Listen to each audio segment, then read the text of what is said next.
पवित्र माघ सप्तमी झंकड़र कालजयी ग्रंथाकार सुसाहित्यिक आदिकवि सुद्रमणि सरला दासଙ୍କ श्राद्ध उपलक्षे आयोजित होइथिला एक सारस्वत साहित्य सभा। एही सभारे सभापतित्व करथिले साहित्यिक बाग्मी आलोचक महेंद्र कुमार आचार्य। मुख्य अतिथि भावे जोग देथिले कवि दिगंबर राउत। सम्मानित अतिथि भावे थिले अवसरप्राप्त प्रशासनिक अधिकारी सुरेश चंद्र महांती, विष्णुप्रिया महांती, नागोचरण देवता, हेमंत कुमार नायक, आरती त्रिपाठी, सविता नायक, प्रतिभा मिश्र अतिथि परिचय एवं स्वागत भाषण देथिले झंकड़ साहित्य संसदर संपादक गोलोक बिहारी पले। एही साहित्य आसर में 30 रु अधिक कवि और कवयित्री जोगदे सुद्रमणि सरला दासଙ୍କ जीवनी और साधना उपरे आधारित स्वरचित कविता पाठ करथिले। समस्त प्रतियोगी मानक मानपत्र प्रदान करा जायथिबार देखिबाक मिलिथिला। एसबु क्षेत्र में सरला दास सांस्कृतिक परिषदर सभापति विरजा प्रसन्न परिचा, चित्ररंजन परिचा, बाबूराम बाबू प्रमुख सहयोग करथिले। जगतसिंहपुर जिले में तितोल एमिति एक साहित्य साधना क्षेत्र जहाँ सारा जिलार परिचय को विश्वस्तरीय करिपारिछि बोली उपस्थित मान्यगण्य अतिथि माने मंतव्य रखिथिले। झंकड़ सरला क्षेत्र आदिकवि सरला दासଙ୍କ ପାଇଁ सर्वत्र आध्यात्मिक भाव सृष्टि करी भाषा साहित्यर गौरव बढ़ाई पारिछि बोली चर्चा हेबारे लागिछि।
झंकड़ साहित्य संसद आनुकूल्य कविता पाठोत्सव उत्सव को आसिक टे बुधाधारा कहीं मेडिकल कैम्प हठात फोन कर कि सीधा सर जहाँ पढ़ी शाला दास कोटि कोटि प्रणाम। झंकड़ साहित्य संसद आनुकूल्य एवं समस्त समाज अतिथि वृंद संसदीय भाई भौणी मैंने आगे समस्त साधक भाई भौणी मैंने से महापुरुष ओडिया साहित्य जगतर सृष्टि कर्ता अटंती भाषा साहित्यर आदिकवि नामे जनमानस प्रिय पुत्रवर पितामाता सिद्धेश्वर परिड़ा सभार नाम ताक परिवार चलवा निमंते पिता करुले चाष से काम सारा पाखे अधिया पड़ी मनोभावीरता दूर होइला सुप्त चेतना जागृत होइल कविता लेखा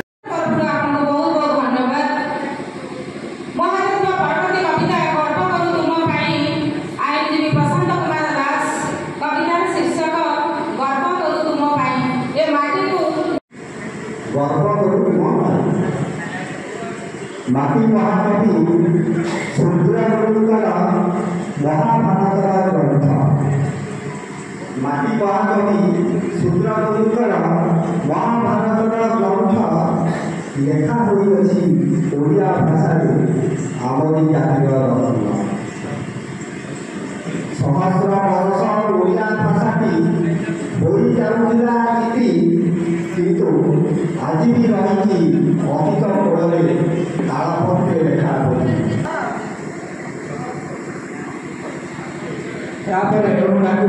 सरोजिनी मिश्र सारा युव पुरुष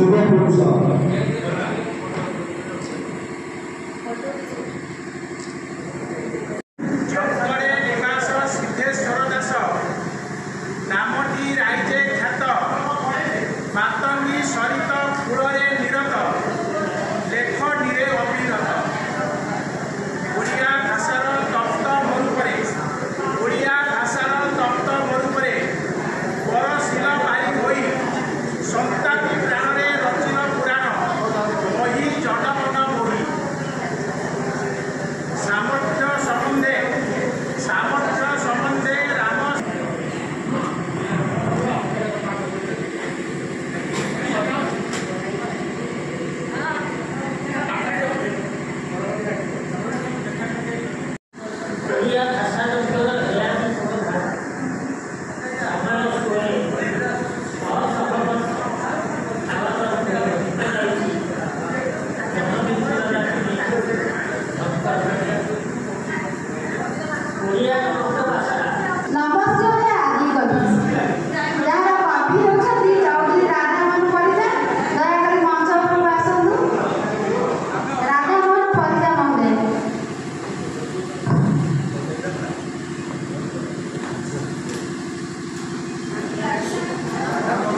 एवं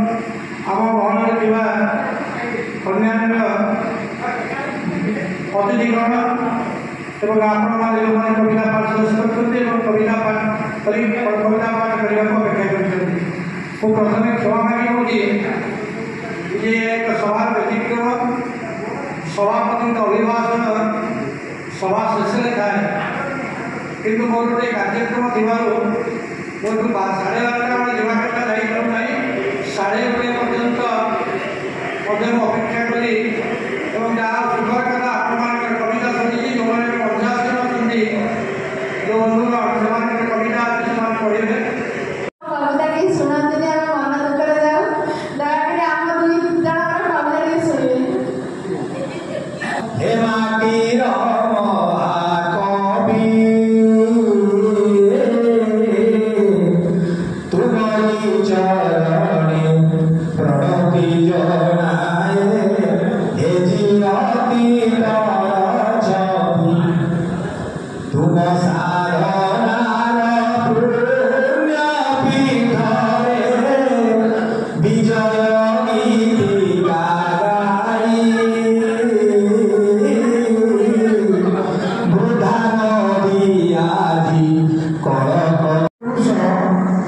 विचित्रता तम काव्यर पौरुष उत्कलीय व्यास हे सारला दास ओडिया भाषा जनक काव्यर कृति गर्वे छाती विदग्ध सुध कनक किशोर लगने झंकर बजने उदित प्रात सविता विरल भगवती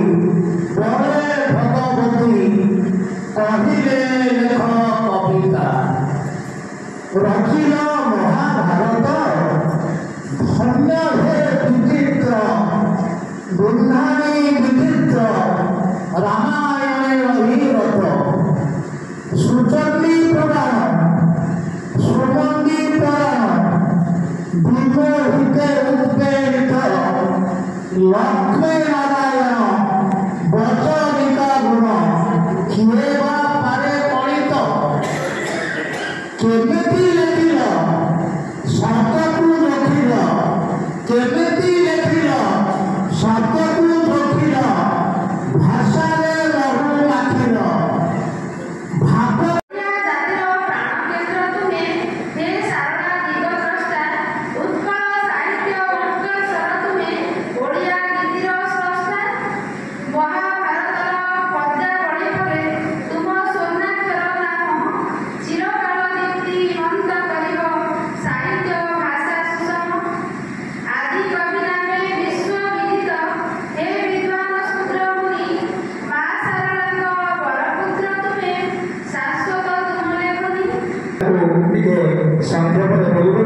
जगतसिंहपुर शरद कुमार दासों रिपोर्ट न्यूज उपांत खबर।